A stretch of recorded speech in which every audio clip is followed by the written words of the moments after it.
concrete, levels will not be same, but what should be the level, what should be the difference, इन दोनों के बीच में कितना difference होना चाहिए जो हमें ये बताए कि जो हम कंक्रीट बना रहे हैं वो सेल्फ कॉम्पैक्टिंग कंक्रीट है कि नहीं. Now we go back to this thing. So this test stimulates the flow of concrete through a volume containing reinforcement steel. हम इसमें स्टील इसलिए डालते हैं कि वो एक्चुअल लाइफ सिचुएशन हो जाए जहाँ कंक्रीट जो है वो reinforcement के थ्रू पास हो रही है basically. So in this test the degree of compactability can be indicated by height and concrete reaches.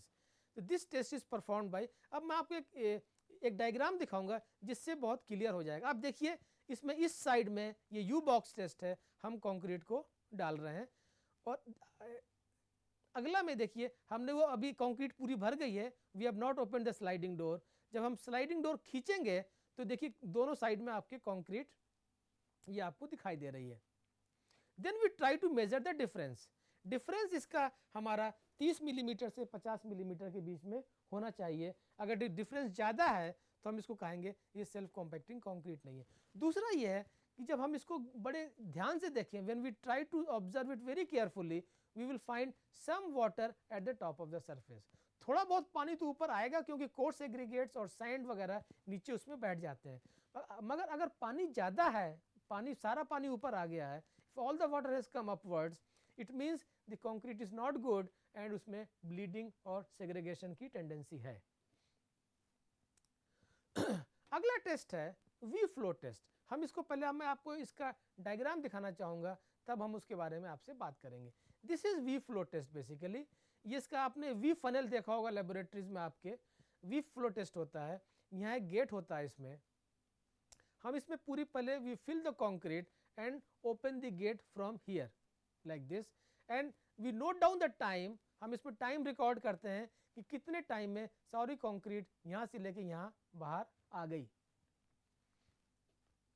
तो this is what this type of adopted is V flow test. It is consist of flow.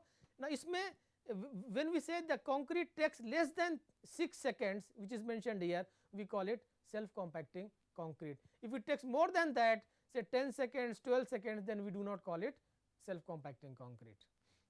Next test is L box test. This is how it looks basically. L box test, as the name says, there is one wing here, another wing here. We have a gate here and we also place the reinforcement. Gate को हम बंद रखते हैं, पहले concrete इसको इस portion में हम कंक्रीट डाल देते हैं. Then once we lift the concrete gate तो कंक्रीट इधर से फ्लो करना स्टार्ट करती है. देन वी मेजर कि कंक्रीट का लेवल यहाँ क्या है और कंक्रीट का लेवल क्या है. थ्योरेटिकली और आइडियली दोनों लेवल बिल्कुल बराबर होने चाहिए, मगर कुछ डिफरेंस अलाउ करते हैं क्योंकि कंक्रीट उतनी फ्री फ्लोइंग नहीं होती जितना वाटर होता है.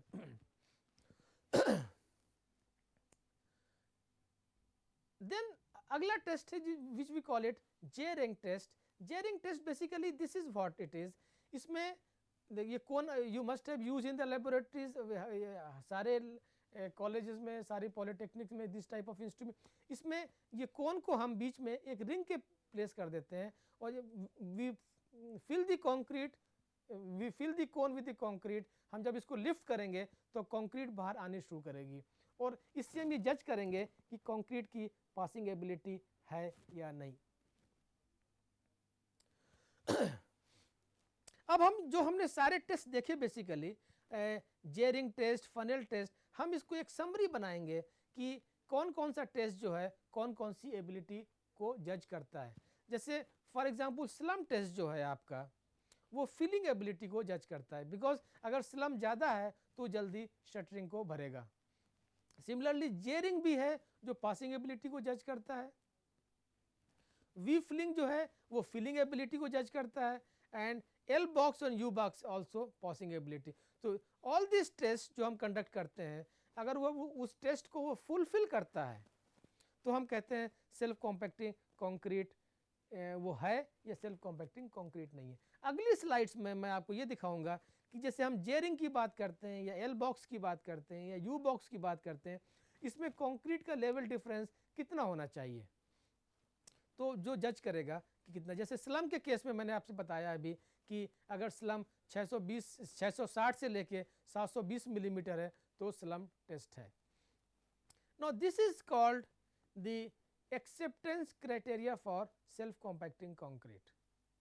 यहाँ पहले कॉलम में हमने मेथड्स इंडिकेट किए हैं, slump flow, T50 slump flow, J ring, funnel test, L box, U box etcetera. Second column में इसकी यूनिट्स हैं कि हम स्लम फ्लो किस में मेजर करते हैं, हम स्लम फ्लो मिलीमीटर में मेजर करते हैं, T50 स्लम फ्लो हम सेकेंड्स में मेजर करते हैं, जे रिंग हम मिलीमीटर में मेजर करते हैं, वी फनल जो टेस्ट है हम उसको सेकेंड्स में मेजर करते हैं, एल बॉक्स की हम जैसे मैंने बताया हम एल बॉक्स और यू बॉक्स में हम हाइट का डिफरेंस लेते हैं और फिर जज करते हैं कि उसका रेशियो क्या है। आइडियली रेशियो 1 होना चाहिए, मगर वो उससे थोड़ा कम होगा क्योंकि जो कंक्रीट है वो इज़ नॉट लाइक वाटर जो सारे चीज़ें भरे। आज हम स्लम टेस्ट पे आते हैं तो जो इसका मिनिमम जो मैंने कहा 660 या 650, ये बेसिकली अभी सेल्फ कॉम्पैक्टिंग कंक्रीट में कोई स्टैंडर्ड कोड नहीं है, इसमें नॉर्मली हम लोग जापानीज़ गाइडलाइंस या यूरोपियन गाइडलाइंस फॉलो करते हैं। तो जो हम लोग थापर यूनिवर्सिटी में भी रिसर्च कर रहे हैं कंक्रीट पे, हमारे पास भी जो स्लम की वैल्यूज़ आ रही हैं वो 650 से लेके 800-850 तक आ रही हैं। ये एक जनरल गाइडलाइंस है, जनरल स्टैंडर्ड है। अगर ये 700-640 हो जाता है या 810 हो जाता है, इसका मतलब ये नहीं कि वो कंक्रीट ख़राब हो गई या उसको आप सेल्फ कॉम्पैक्टिंग कंक्रीट नहीं कहेंगे। हम सारे टेस्ट इसमें कंडक्ट करते हैं और सारे पैरामीटर्स को स्टडी करने के बाद हम देखते हैं। सिमिलरली आपका जो ये स्लम टाइम, जैसे मैंने कहा जो आपका स्लम टाइम है बेसिकली 650 मिलीमीटर लाने के लिए या 800 मिलीमीटर लाने के लिए आपको 1 घंटे या 10 मिनट या 20 मिनट वेट नहीं करना, ये मैक्सिमम आपको 2 से 5 सेकेंड्स के बीच में इतना स्लम आ जाना चाहिए। सिमिलरली अगर हम यू बॉक्स की बात करें which is a very important test, generally जो हम टेस्ट कंडक्ट करते हैं सेल्फ कॉम्पैक्टिंग कंक्रीट में वो एक स्लम फ्लो होता है और यू बॉक्स होता है और एल बॉक्स होता है। इसमें यू बॉक्स में जो आपका आइडियली जो मिनिमम डिफरेंस जो है 0 होना चाहिए आइडियली, और जो मैक्सिमम डिफरेंस है दोनों लिम्स के बीच में वो 30 मिलीमीटर अलाउड है। सिमिलरली एल बॉक्स में आपका दिस इज ओनली रेशियो। अगला सवाल आता है कि इसकी what are the guidelines for mixing proportional. There is no standard mix procedure. Self compacting जो कंक्रीट है हम एक्सपीरियंस की बेसिस पे बेसिकली डिज़ाइन कर, जैसे मैंने कहा ये बहुत हाईली स्किल्ड कंक्रीट है, इसमें इंजीनियर्स या टेक्नीशियंस या इवन जो वर्कर्स हैं वो बहुत स्किल्ड होने चाहिए। एक जनरल गाइडलाइंस मैं आपको देना चाहूँगा इस लेक्चर के माध्यम से, थ्रू दिस लेक्चर। इसमें जो कोर्स एग्रीगेट वॉल्यूम होता है, नॉर्मल कंक्रीट में जो कोर्स एग्रीगेट कंटेंट आपका 40 to 50% होता है, इसमें हम 30 to 35 या 34% हम इसको रखते हैं। पेस्ट वॉल्यूम जैसे मैंने कहा इसमें हम ज़्यादा रखते हैं, हम इसमें 34 to 40% या 35 to 40% पेस्ट वॉल्यूम रखते हैं। नॉर्मल कंक्रीट में ये 25 से 30% होता है। सिमिलरली जो फाइन एग्रीगेट वॉल्यूम है हम इसको 40 से 50% के बीच में रखते हैं। वाटर पाउडर रेशियो जो मैंने कहा is generally between 0.8 to 1.2 with, and water content जो है नॉर्मली हम 155 से 175 लीटर पर मीटर क्यूब यूज़ करते हैं इफ अगर हम कोई विस्कोसिटी एजेंट यूज़ नहीं करते, अदरवाइज हम 200 मिली। ये भी एक गाइडलाइंस है, ये कोई these are the not this standard limits. इसमें थोड़ा कम हो सकता है, थोड़ा ज़्यादा हो सकता है। जैसे मैंने कहा इसमें ट्रायल एंड एरर की बहुत ज़्यादा ज़रूरत होती है। तो इससे आपको एक आइडिया मिलेगा कि बेसिकली सेल्फ कॉम्पैक्टिंग कंक्रीट को कैसे। अब अगली स्लाइड में मैं आपको ये बताना चाहूँगा कि एक जनरल गाइडलाइंस, जैसे अगर हम अप्रॉक्सीमेट प्रोपोर्शंस की बात करें तो हम किसी भी सेल्फ कॉम्पैक्टिंग कंक्रीट में अगर हम कोर्स एग्रीगेट कंटेंट 750 से लेकर 920 किलोग्राम पर metre cube, fine aggregate content 710 से 900, पाउडर कंटेंट 450 से 600 और वाटर कंटेंट 150 से 200 किलोग्राम पर मीटर क्यूब रखते हैं, तो आप इसको एक सेल्फ कॉम्पैक्टिंग कंक्रीट में डिजाइन। अब सवाल इस बात का आता है कि अगर आपको कल डिज़ाइन करनी है या आपको सेल्फ कॉम्पैक्टिंग कंक्रीट बनानी है तो आप कैसे करेंगे। इस लेक्चर के माध्यम से और इस स्लाइड्स के माध्यम से मैं आपको एक हल्की सी गाइडलाइंस, एक हल्की सी ट्रेनिंग दे रहा हूँ। अगर आप कोई सेल्फ कॉम्पैक्टिंग कंक्रीट बनाना चाहते हैं, if you want to make any self compacting concrete in your laboratory, तो you can start with any of this options. And powder का मतलब है आप उसमें सीमेंट भी डालिए, फ्लाई ऐश भी डालिए, एंड देन उसका जो दोनों का समेशन है वो आपका इतना होना चाहिए। तो इसमें आप, जैसे मैंने पहले कहा, ये इसकी कोई स्टैंडर्ड मिक्स डिज़ाइन नहीं है, बहुत ये एक्सपर्ट कंक्रीट है, इसमें बहुत टेक्निकल नॉलेज की ज़रूरत होती है, बहुत ट्रायल्स एंड एरर की ज़रूरत होती है। तो इसको आप परमुटेशन कॉम्बिनेशन लगा के कम ज़्यादा करके वो सारे टेस्ट जो मैंने बताए हैं अभी आपको, L box, U box, V funnel test वगैरह जो है सारे करके वो हम उसको देख सकते हैं। इसमें this is very sensitive concrete. For example, अगर if you are making a concrete in Bathinda, for example अगर आप भटिंडा में कोई कंक्रीट बनाना चाहते हैं तो आप fly ash Bathinda thermal power plant से लेंगे। आप फाइन एग्रीगेट भी लोकल ही लेना चाहेंगे, कोर्स एग्रीगेट भी लोकल होंगे। कोर्स एग्रीगेट का अगर आपने कोई एक प्रोपोर्शंस निकाल लिया और and if you want that you can use the same proportion in से पटियाला और मोहाली और Chandigarh, that may work, that may not work. वो काम कर भी सकता है, काम नहीं भी कर सकता। तो ये कंक्रीट इतनी सेंसिटिव है कि आपको जहाँ बना रहे हैं वहाँ का मटेरियल आपको टेस्ट करना पड़ेगा और वो अप्लाई करना पड़ेगा। मान लीजिए आपने भटिंडा में कोई कंक्रीट डिज़ाइन की हुआ, आपका वाटर पाउडर रेशियो 455 पे आ गया और फाइन एग्रीगेट 725 पे आ गया, तो वो ज़रूरी नहीं है कि इसी पे आपको जो है वो उस पे आएगा।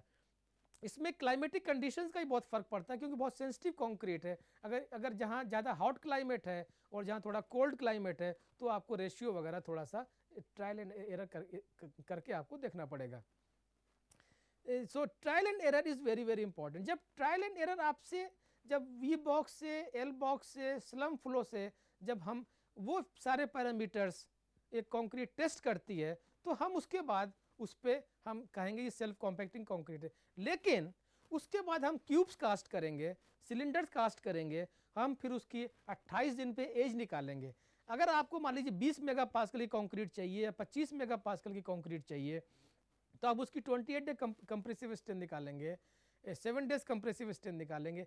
अगर इन केस आपकी स्ट्रेंथ कम आ रही है तो आपको दोबारा मिक्स प्रोपोर्शन चेंज करने पड़ेंगे और दोबारा सारे टेस्ट करने पड़ेंगे। You have to repeat all the test again और अगेन आपको क्यूब्स कास्ट करने पड़े। तो basically in short, self compacting concrete जब हम डिज़ाइन करते हैं तो पहले आप ट्रायल एंड एरर मिक्स से वो जो प्रॉपर्टीज़ हैं, feeling ability, passing ability, segregation जो टेस्ट हैं वो पहले देखेंगे कंक्रीट फुलफिल कर रही कि नहीं कर रही। जब वो फुलफिल कर रही है तो उसके बाद then you will make the cubes to test the compressive strength. अगर कंप्रेसिव स्ट्रेंथ आपकी आ जाती है तो इसकी तो दोनों पैरामीटर सेटिस्फाई हो रहे हैं, स्ट्रेंथ के भी और आपके सेल्फ कॉम्पैक्टिंग कंक्रीट के भी। तो आपको दोनों पैरामीटर सेटिस्फाई करना है, स्ट्रेंथ का भी और सेल्फ कॉम्पैक्टिंग कंक्रीट का भी। खाली एक पैरामीटर से काम नहीं चलेगा कि आपकी जो पासिंग एबिलिटी के जो टेस्ट हो गए हैं वो पास हो गए और स्ट्रेंथ की वैल्यूज़ आपकी नहीं आई हैं। तो इसमें ट्रायल्स एंड एरर मैं बार बार एम्फेसाइज कर रहा हूँ, बहुत ज़रूरी है और इसमें केयरलेसनेस बिल्कुल अलाउड नहीं है। अगर थोड़ा सा पानी ज़्यादा हो गया, थोड़ा सा पानी कम हो गया तो वो आपको बहुत ज़्यादा इफेक्ट करता है। और इसी वजह से जो कोर्स एग्रीगेट, जो हम type of coarse aggregate use करते हैं, इसका साइज़ भी बहुत यूनिफॉर्म होना चाहिए, बहुत राउंडेड नहीं होना चाहिए, बहुत एंगुलर भी नहीं होना चाहिए, बहुत बैलेंस्ड ग्रेडेड एग्रीगेट्स हमें यूज़ करने चाहिए बेसिकली इसके लिए। इन दिस केस तो ये सारी कुछ सावधानियां हैं जो इसको आप रख के आप उसको वो कर सकते हैं।